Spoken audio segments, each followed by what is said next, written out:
Cars, cameras, watches, whatever.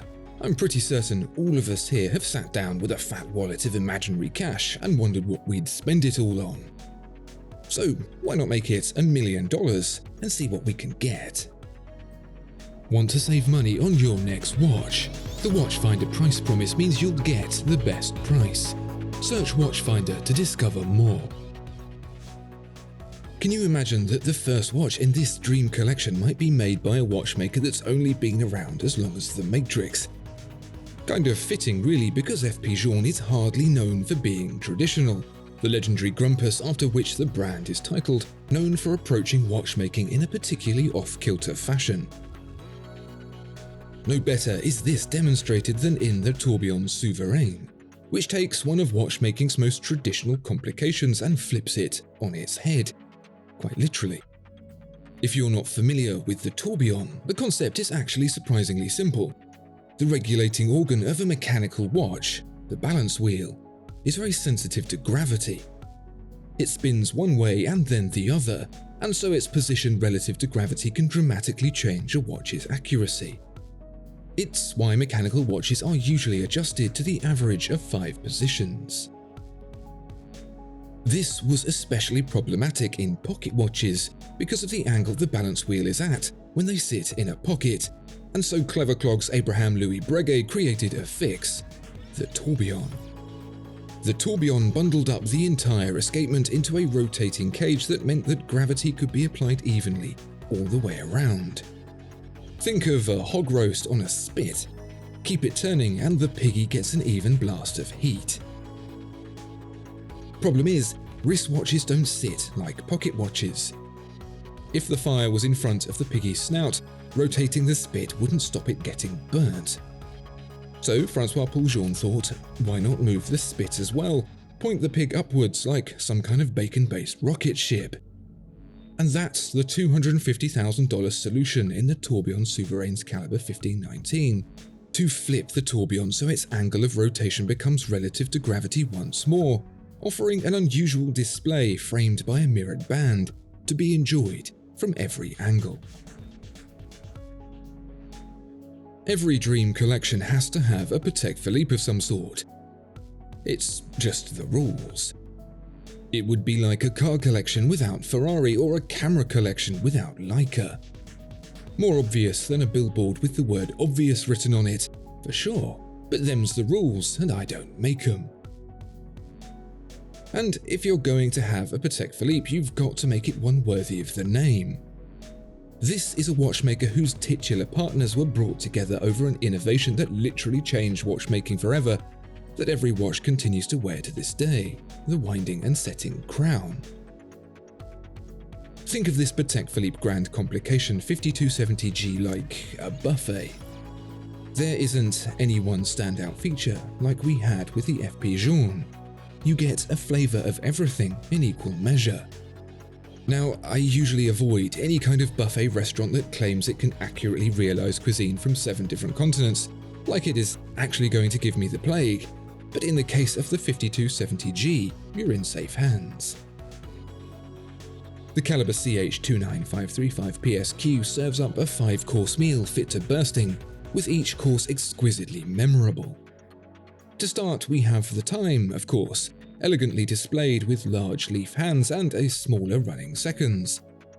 To spice things up a bit, we then get a chronograph, fully visible in the rear thanks to the lack of automatic winding, feature-rich with the instant change minute mechanism.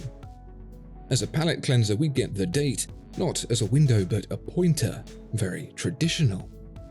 Then we face the complexity of the calendar, 2 windows up top for day and month, 2 windows lower down for day-night and leap year. That's all rounded off by the visual treat that is the moon phase, peaking up above the date hand. At $30,000 a course, that's a meal to remember. If you're enjoying this video, please let us know by hitting subscribe. If you already have, thank you, it means everything.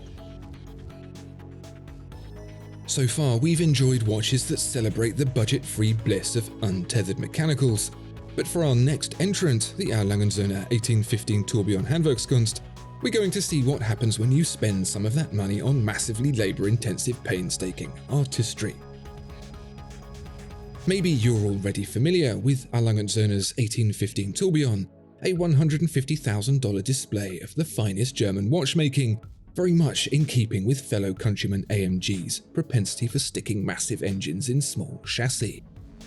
What you get is a watch from the svelte and delicate 1815 collection, crammed fit to bursting with a zero reset tourbillon so big and so bulging, you half expect the watch to admonish you with a curt, "My hands are up here."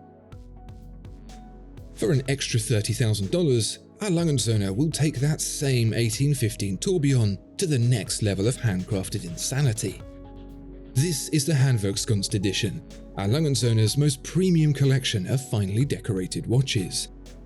Translated directly, Handwerkskunst means artisanship, as though that didn't already apply to the basic 1815 tourbillon. It's all in the dial, which starts out as a disc of rose gold. Markers, branding, and other details are usually applied to the dial for ease, but here instead Lange Söhne chose to play on hard mode by carving them out from the dial instead, by hand, with a very fine and sharp tool called a burin. Flake by flake they chipped away at each dial to reveal the markings. The whole thing is then rhodium plated, which is then scraped away from the raised markers to reveal the colour. There's a reason they could only find the stamina to make 30. Now, this could be a make or break statement here, but I'm going to say it anyway. I like Richard Mille. Ever since I first discovered the brand a decade or so ago, I've had a secret hankering for one of those instantly recognizable tonneau-shaped cases. Now, before you reach for your pitchfork and demand my head on a plate, I will caveat that by saying I don't like all Richard Mille watches. I mean, I don't like all of any brand's watches, but I wanted to make that specifically clear for Richard Mille so I could show you one I do like, the RM055 Asia edition. Based on the 2011 Bubba Watson edition, in white, the Asia edition gets an all-black look trimmed with a hint of gold to frame the caliber RMUL2. Now, when it comes to watchmaking prowess, compared to the others in this group, the RM055 just simply and honestly can't compete, but that's not why I like it. Up close, an F1 car is no Rolls-Royce. It's basic and bare bones, built with a different goal in mind. That's what the RM055 is like, and just like in F1, the result of that just isn't possible to appreciate through a screen. Wear an RM055 and the first thing you come to realize is just how small and snug it is. The case may measure in at nearly 50mm tall and 43mm wide, but the way the whole thing curves on the wrist makes those dimensions meaningless. It doesn't sit on your wrist like a Submariner might, it becomes part of your wrist. What really makes this apparent is the weight, or rather lack of it. Richard Mille has gone to extreme lengths to make its most sporting watches as lightweight as possible, while still being able to withstand a golf swing, tennis hit, or 200-mile-an-hour crash. The RM055 uses titanium in the case as well as the movement, which by itself weighs just 4.3 grams, so it feels like you're wearing nothing at all.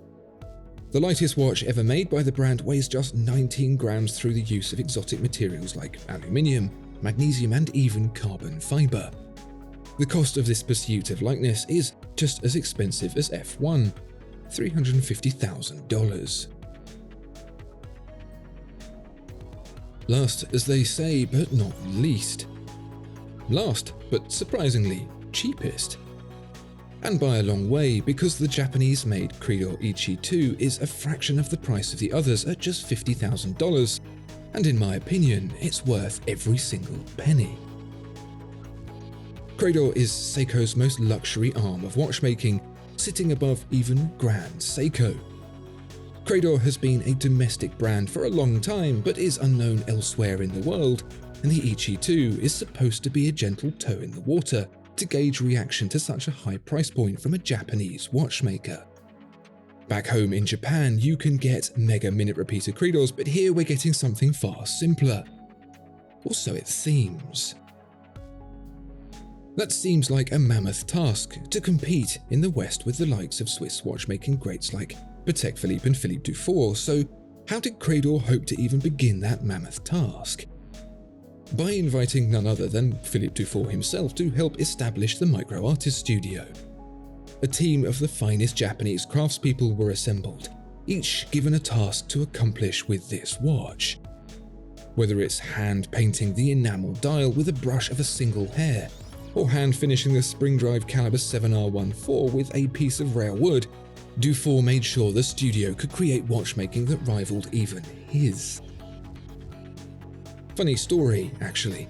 The wood Dufour recommended for the polishing was non-existent in Japan except at a research laboratory growing it for testing, so that became the source for the Micro Artist Studio.